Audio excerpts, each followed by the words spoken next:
back to episode number 4 of Respect the North.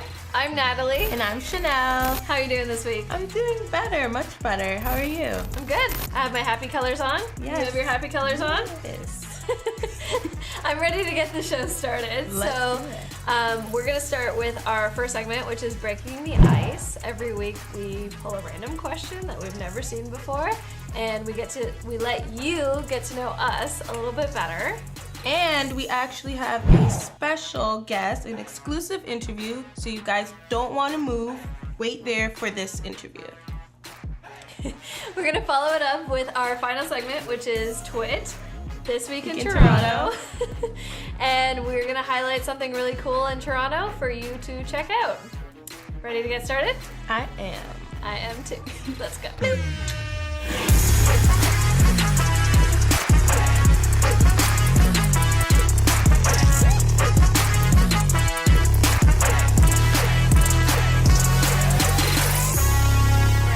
Let's get to breaking the ice so you can get to know us a little bit better.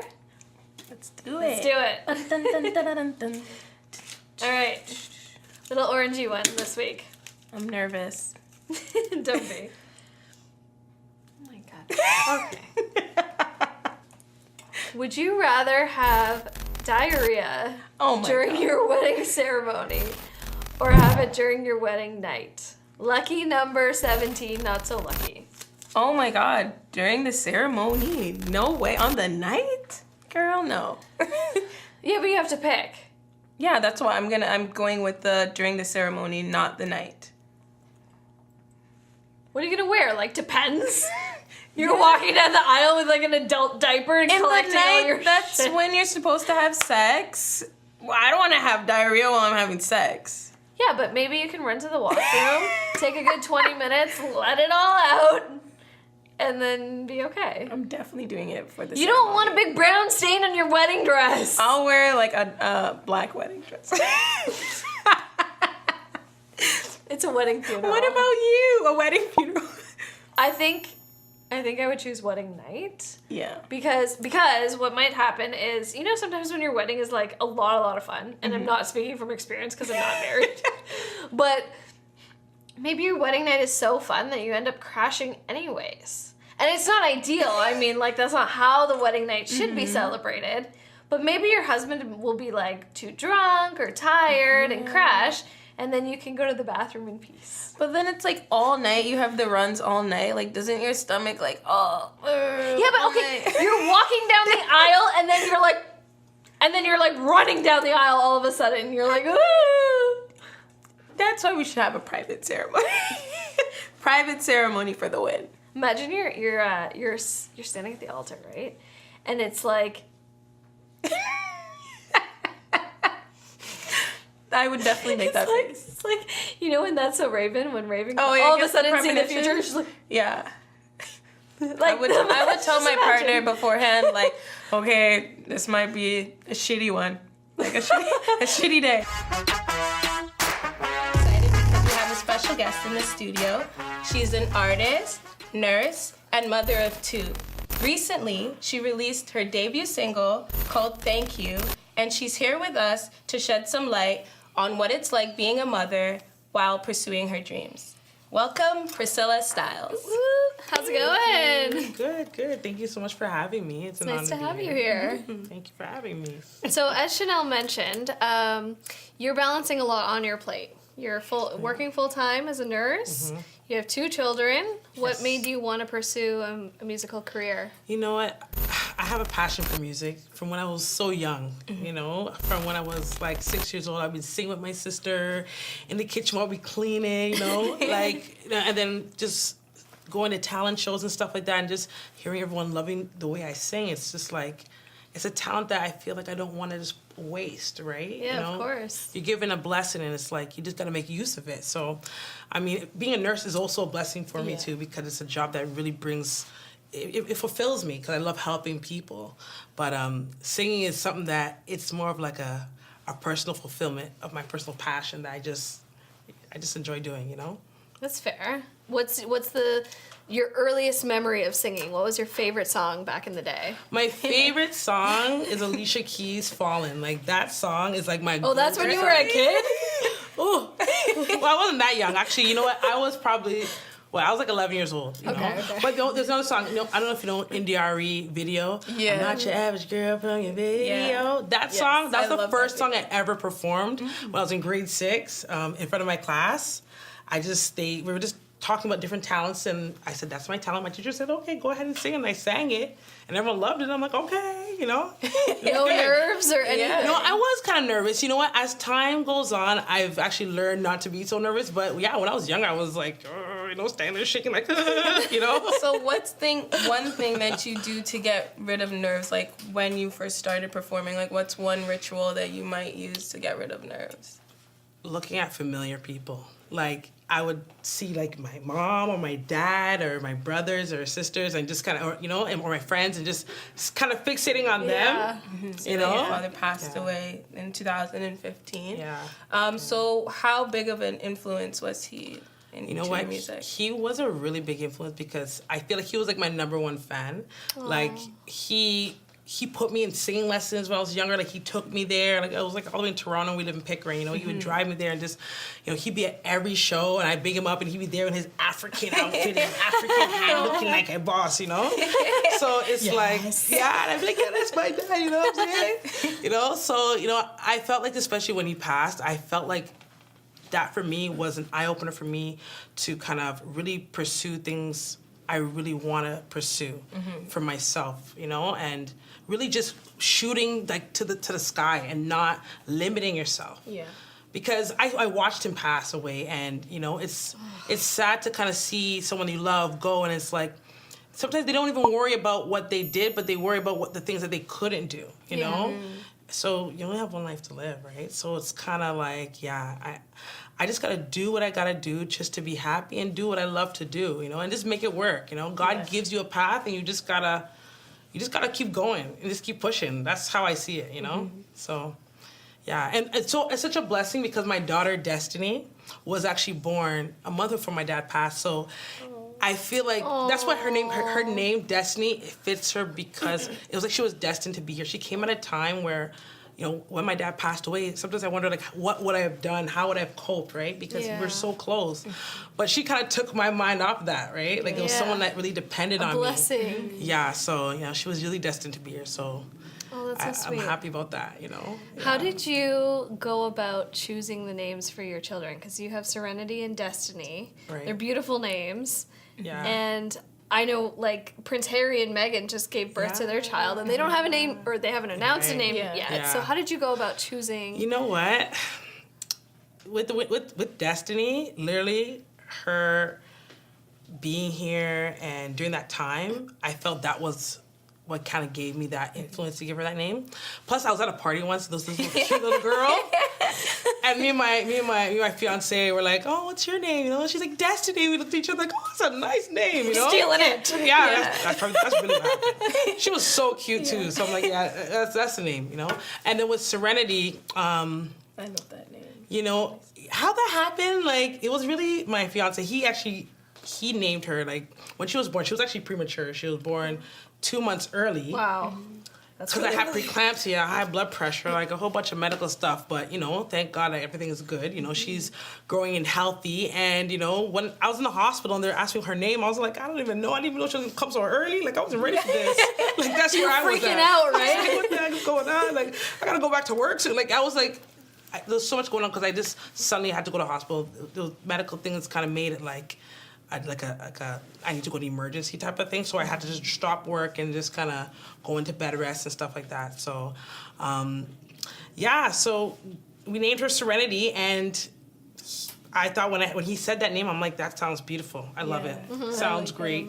And she is serene. Yeah. She really is. I would have brought her for you to show, but she was just tired. So I'm like, you know what? Yeah. She's 8 months? She's 8 months, yeah. Okay, so, but when she hits the terrible 2, she might not be so serene.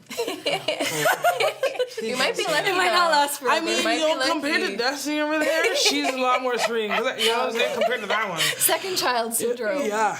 So I'm hoping she doesn't learn her sister. I'm just joking. She's a good girl most of the time. So what are some sacrifices that, like, while pursuing your dream, like, what are some sacrifices that you've had to make? And, like, was it hard to make those decisions? Yeah, sometimes, you know, sometimes as mothers, we look at ourselves and sometimes we mom shame ourselves because it's like we want to give ourselves to our children, our family, and then we forget about ourselves too sometimes. And, you know, a happy wife is a happy life, a happy mom is a happy home, right? Yeah. You know, and I feel like as a woman, for me, I just had to just kind of remind myself that, you know, it's not that I'm doing it for myself, I'm also doing it to show my children that you should always pursue your dreams. Don't limit yourself and just make things work. You know, there's times where I have to like go to a show and you know, I can't bring my children with me, but you know, they're with their dad and they're happy, you know, and when they can come or when I'm practicing, they see it. Like Destiny, she's learning how to sing, girl. She's coming up soon. Okay, background dancer. Yeah, you know what I'm saying? So, I mean, the sacrifices are sometimes it's the time spent with your child while you work. Yeah. You know, because I'm working as a nurse and I'm working also making music, you know, and that takes time away from her. Or both of them, you know, my family. But I look at it just as work, right? And you just kind of find that balance and have a schedule, you know. And having a schedule has really helped me kind of focus on kind of planning things out properly so I can give everybody their individual time and be fair, right? And they still do for me. As a mom and a nurse, one topic that's been really, like, controversial in the news lately is vaccines. Yeah, I know. Have you vaccinated your children? How do you feel about it? I did. You know what? Like, I get it, but because I went to school for it, and I'm taught what I'm taught, right? And I can't say I don't believe what I'm taught. Yeah. And, you know, when I took pathophysiology, I took biology, I took all those courses, so I understand how the body works based on what I've been taught. And we can see in the news, people are starting to get measles. Yeah. These things are coming back. Why? Because people aren't vaccinating. Yeah. There was a period of time where everybody was vaccinating and nobody was questioning it. But now, you know, us millennials... Yeah. With the YouTube. Because there's the belief... have something to say, you know? There's a belief that, like, certain vaccines cause, like, autism and it's whatnot, probably right? And it's probably true. Like, there's a risk in everything that you do. There's a risk even you walking outside and going into your car and driving. Everything. Like, that's how I see it. But if the majority works as it to protect you and the whole society, I mean... Because it's either that or, you know, your child gets measles. Now when your child gets measles, now you're in the emergency taking antibiotics from the same big pharma that you're running away from. It's the same person. That's true. You're going to take Tylenol, you're going to take this, but you're not going to take that. I get it. It causes stuff, but everything causes stuff. Yeah. So, I mean, you just have to look at it in both sides that, you know, how to protect yourself. But you also have to know the science behind it. There is science behind things. And I know, even in some states in the U.S., I believe New York, they're fining people up to $1,000 if their child goes to school unvaccinated because it puts all the other children at risk, right? Really, I didn't know they did. It does. Yeah. Like if you don't do your research, you're just kind of going by hearsay. Oh yeah, this sounds like it's, you know, you don't really know. But when you do research, you really see how our bodies work. Like our bodies build immunity, right? Yeah. That's how our bodies work, right? So if you don't give yourself a little bit of that little bit to kind of build the immunity for your antigens to kind of do its work, then how are you going to be protected? Yeah. For people that are trying to pursue their dreams, what's one thing you would say to do? Just do it. Just stop talking about it and just do it. Even if it's just taking 15 minutes of your time. Just put some time to just do something to get you closer to where you want to go. That's it. Don't make excuses. Yeah. Just do it. Stop talking about it.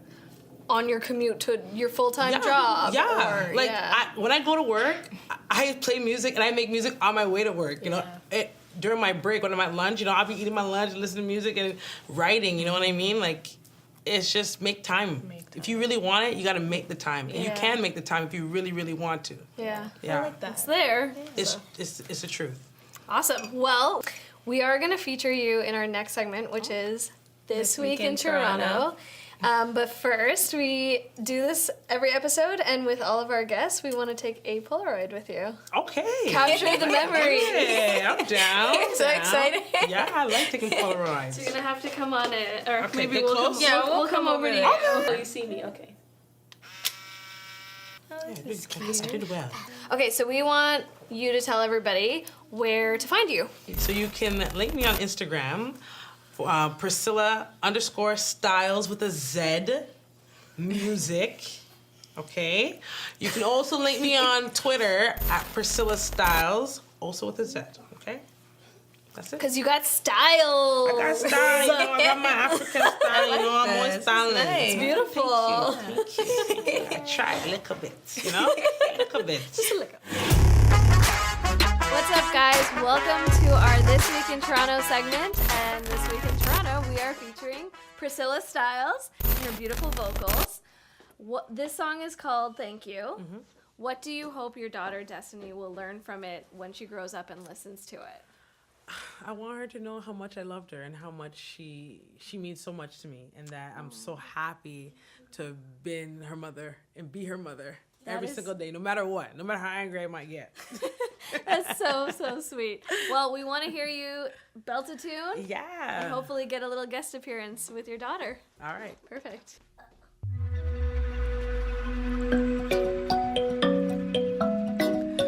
Ooh, yeah.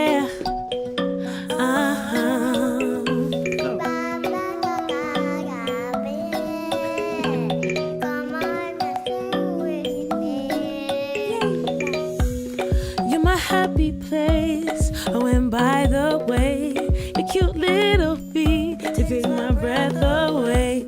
And when you look at me with that perfect little smile, it makes all of the pain and makes it all worth the while. My baby, I love you to the moon and back. I'll smother you with love, and oh no, I'll never stop it. No, I'll never stop it. No, I'll never stop it. I'll smother you with love, and oh no, I'll never. I thank you for choosing me, and I thank God for your life and mine. I thank you for all the sweet things you do to make me feel so proud to be your mama. Like an angel on earth, I mean every word. Baby, you're my blessing. You make me a better person. Am I telling you a word now? Until the world should go wow. I wanna hold your hand through every single pain and every single plan. My baby, I love you to the moon and back. I'll smother you with love, and oh no, I'll never stop it. No, I'll never stop it. No, I'll never stop it. I'll smother you with love, and oh no, I'll never. I thank you for choosing me, and I thank God for your life and mine. I thank you for all the sweet things you do to make me feel so proud to be your mom. Thank you for choosing me, and I thank God for your life and mine. I thank you for all the sweet things you do to make me feel so proud to be your mama. 10 little fingers, 10 little toes, fill our hearts with love, let it overflow. I give from above to cherish your love.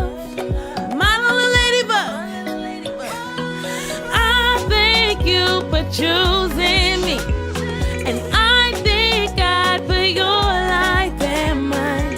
I thank you for all the sweet things you do to make me feel so proud to be your mama. I thank you for choosing me, and I thank God for your life and mine. I thank you for all the sweet things you do to make me feel so proud to be your mama. Girl, you're so crazy. You're so crazy, man. Say thank you so much for having us tonight. Don't mind her. Thank you so much for having us tonight. You guys rock. You guys gotta check it out. Man, respect the North. You guys are doing some big things around here. I love it. No. I'm tired. You're not 8 pounds anymore, okay? You're not 8 pounds anymore. Get out. I can't do it anymore. I'm finished. You can take head, okay? I'm finished. I saw.